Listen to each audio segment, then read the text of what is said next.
আর তোমাদের একটা জিনিস দেখাই, এটা কিন্তু আমার এক দিদির থেকে নেওয়া। এত সুন্দর হাতের কাজ যে কি বলবো। দেখো, তোমরা কাজটা দেখলেই কিন্তু বুঝতে পারবে এত সুন্দর হাতের কাজ।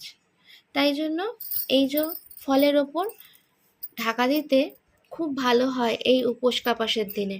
তাই জন্য আজকে প্রথম আমি ব্যবহার করব এইটা। কি সুন্দর বলো, কালারফুল একদম।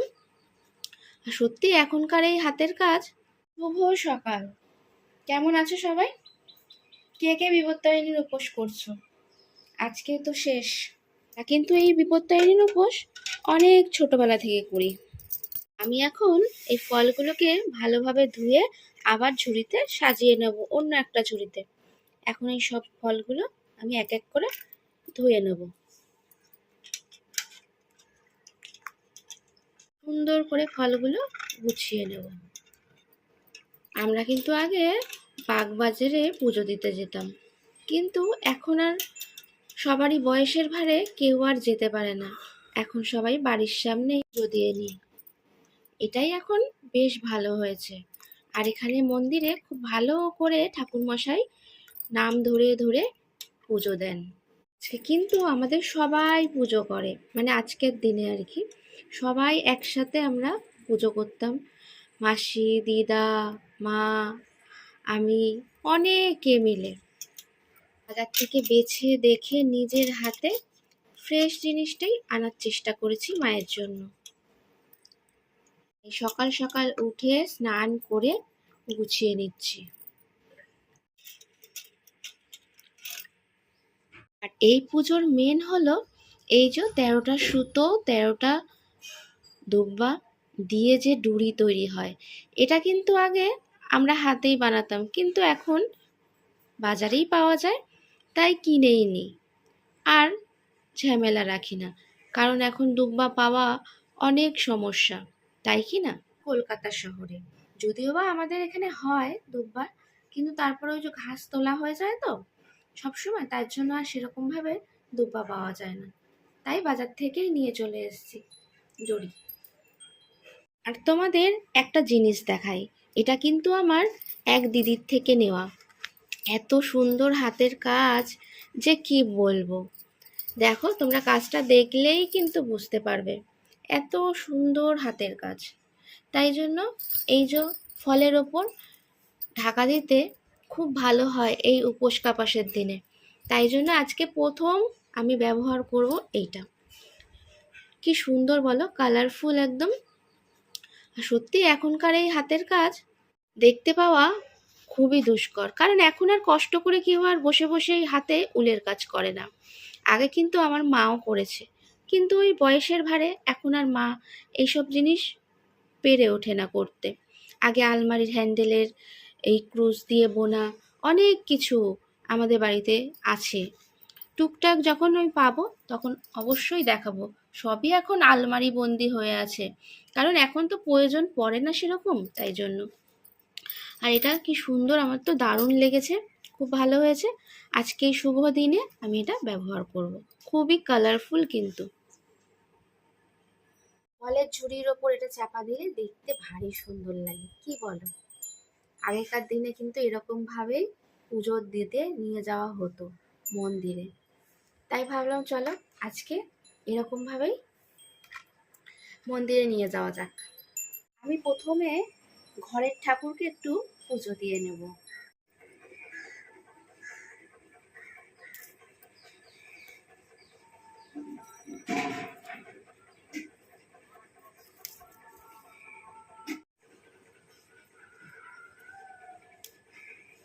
ছাদের টবের গাছে যদি এত সুন্দর ফুল হয়, কি সুন্দর, মনটা ভালো হয়ে যায় না? ঠাকুরের জল নিয়ে চলে আসলাম, আর কটা ফুল ছিল।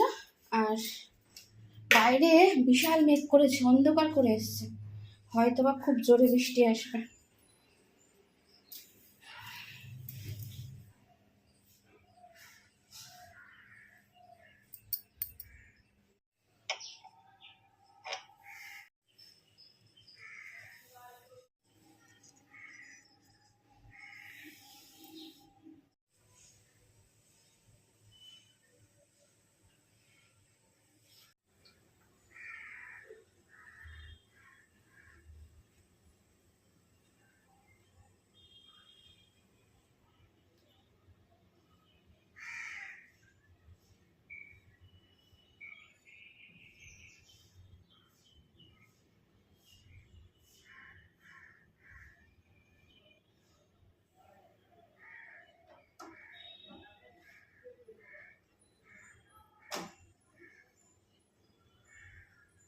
প্রসাদ দর্শন করলে দুর্ভোগ কাটে। এই দেখো পুজো দেওয়া হয়ে গেছে, খুব সুন্দরভাবে আমাদের এখানে ঠাকুরমশাই পুজো করেন। পুজো দেওয়ার পর প্রথম হলো এই জডুরি, তারপরে হলো 13 রকম ফলই কিন্তু আজকে খেতে হয়। সে একটু একটু নামমাত্র মুখে দেওয়া নিয়ে কথা, যাই হোক 13 রকম ফল কেটে নিয়েছি, চলো তোমাদের দেখিয়ে দিই। এই দেখো এখানে কিন্তু 13 রকম ফলই কাটা আছে একটু একটু করে, কারণ এখন খালি পেটে অতটাও ফল খাওয়া যাবে না, এই অল্প একটুখানি নিয়েছি, কিন্তু 13 রকমই আছে কিন্তু। এই দেখো সব রকম মিলিয়ে মিশিয়ে ছোট কুচি যা কিছু সব হলেও 13 রকমই পাওয়া যাবে। তা খেয়ে নিই প্রসাদটা, মা বিপদ দেয়নি। রান্নাঘরে ঢোকার পালা। আজ তো সন্ধব নুনের সব কিছু খেতে হয়, মানে এমনি নুন খাওয়া যায় না, সন্ধব নুনের খেতে হয়। তা জানি এই উপোস কাপাসের দিনে সবই তো নতুন আনতে, আমাদের সবই আলাদা করে তোলা থাকে, কিন্তু এবারে সবই আলাদা করে আনা হয়েছে। এই যে সন্ধব নুন, তারপরে তেল, এখানে রয়েছে ময়দা, সব কিছু। আর আজকে তো ময়দার 13 সব কিছু 13টা লুচি, 13টা ফল, 13টা মিষ্টিও খেতে হয়, সব কিছু। 13টা মিষ্টি যদি দেওয়া হয় আর তো রান্না করতে হতো না। 13টা মিষ্টি আমরা এতে গল্পগুলোর মন্দিরে পুজো দিয়েছিলাম, ওখানে ফল টল না, ওখানে 13টা মিষ্টি দিয়েই পুজো দেয়, নিয়ম। তারপর রান্না চাপাই।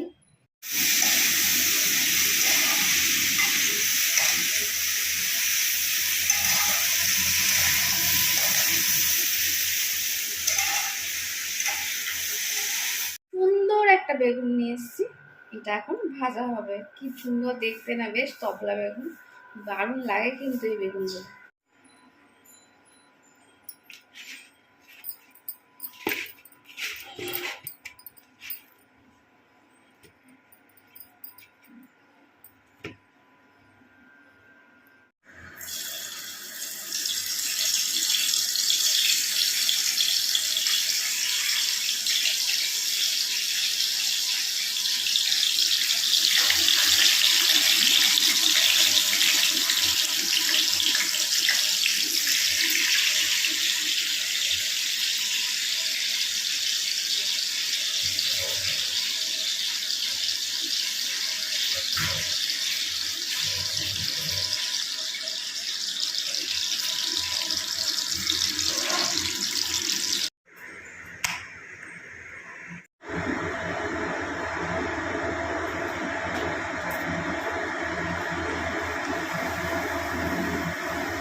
আমাদের আজকে মেনুতে কি আছে এই যে তোমাদের দেখিয়ে দিলাম।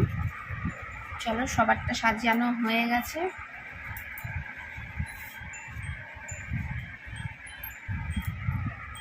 না করতে করতে অনেকটা কিন্তু বেলা হয়ে গেছে, এবার খাওয়া দাওয়ার পালা। খেতে বসলে কথা বলা যাবে না, এখন যেহেতু বাড়া হচ্ছে তাই তোমাদের সঙ্গে একটু কথা বলে নেবেন। যতই ছোট করে করি এতটা খাওয়া যায়, উফ, হজম করতে হবে, হজম না করতে পারলে নড়া যাবে না বাবা। তাও ছোট ছোট করে করেছে, একদম ছোট্ট ছোট্ট করে। তাও 13টা মানে বাবা, 7টার পরে বেশ কষ্ট শুরু হয়ে গেছে জীবনে। খেয়ে কষ্ট কোনোদিন দেখেছ? মানে খেতে বসে কি কষ্ট বাবা, আর ভেতরের দিকে যাচ্ছিল না। এরা হলে যদি একটু হজম হয়। আজ তো মোটামুটি সারাদিনের নামে খাওয়া দাওয়া কাজকর্ম সবই শেষ, আর সময় মনে হচ্ছে না কাটছে। ও প্রচন্ড ঘুম পেয়েছিলাম, একটু ঘুমিয়ে গেলাম,